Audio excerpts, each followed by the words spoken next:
i-unbox natin ay tinatawag na automatic water dispenser. In-order ko lang siya sa may Shopee. And ang presyo yata nito is nasa 100 plus lang. Basta I'll be adding the link below. So, itong box, kung obserbahan nyo, which is basic lang siya. Basic box. Wala namang masyadong kakaiba. So, dito sa may left side niya, nakalagay dito yung information ng ating dispenser. So, by the way, itong dispenser na to is rechargeable. And also, meron siyang USB. And dito naman sa right side, nandito yung installation kung paano siya isa-set up. Okay? So, front and back is just the same. So, buksan na natin.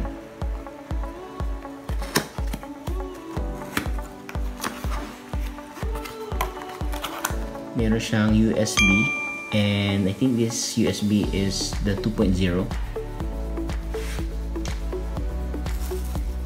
And ito yung pipe. So ito yung para magiging gripo natin. Ito pipe. Next is rubber hose. So ito yung ilalagay nyo sa loob. So check natin kung gaano siya kahaba. By the way guys, bago nyo siya gamitin, kailangan hugasan nyo muna. Kung kailangan sterilize nyo, mas maganda. So, kung titignan natin, 1.5 meter ang haba niya. Okay, set aside natin yan. At syempre, ito na iniintay natin.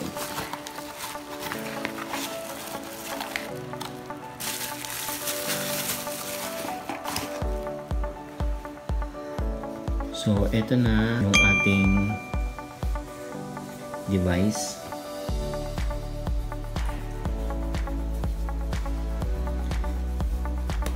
So, plastic lang siya guys.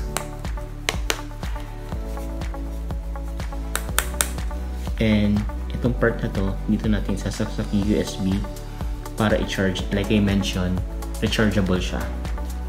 Sa top, ito yung button to switch on and off. Okay? So, itong part naman to, kung tataka kayo kung ba't may butas, kasi dito natin ikakabit yung metal. So, siya yung para maging gripo natin dito. Okay? So, set up na natin to and matest. And, kung bibili kayo nito, bago nyo siya gamitin, make sure to fully charge. Okay? So, ako, chinarge ko na muna to. And try natin kung gumagana. Narinig nyo yan. So, ayun yung proof na gumagana siya. Okay? So, ngayon, siset up din natin to. Bubuin ko. Pagkatapos, ikakabit natin dun sa galon ng tubig namin.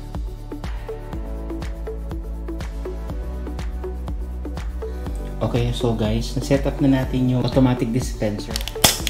So, bagong-bago siya. So guys, sa mga gagamit ng kutsilyo, especially for mga kids, ingat lang. And kukuha tayo ng basahan. Siguraduhin natin na malinis.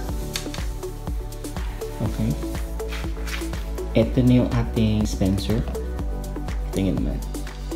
So bago mangyari, ilalagay na natin dito sa ibabaw yan. Ganyan.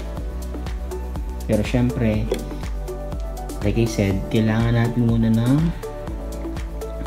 itong hose. So, ang ginawa ko, ginugasan ko siya, tapos binabad ko siya ng ilang minuto sa managamgam na tubig. Kasi kung sobrang init naman, baka naman malusaw to. Kasi rubber lang to. Okay? So, ngayon, since bagong hugas na siya, install na natin siya dito. So, pag-install nito dito sa ilalim, pasok lang natin. Ganyan. Which is napakadali lang. Yan. Yan siya. And then, itong pinakadulo, papasok na sa loob. Pasok na natin. Yan. And then, pasok na natin. Ipatong na sa ibabaw.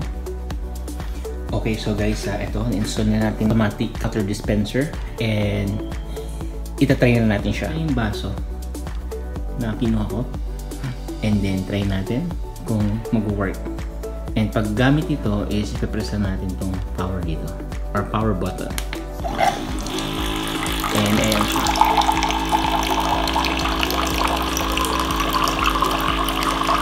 Nakita nyo guys kung gaano siya kabilis.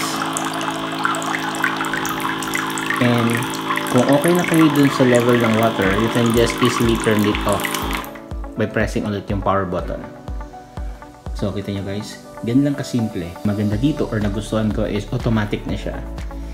So wala na kayong i-adjust na gripo compared do sa ibang galon na mayroong gripo na adjustable. Ito isang pindot lang, on and off. Ganun lang kasimple. And napakabilis niya pa. Okay? So guys, if you like this video and if you like this unboxing, don't forget to click like and subscribe and also share na rin itong video na to. That's it for now. Thanks for watching. This is Siege. Enjoy. Bye for now.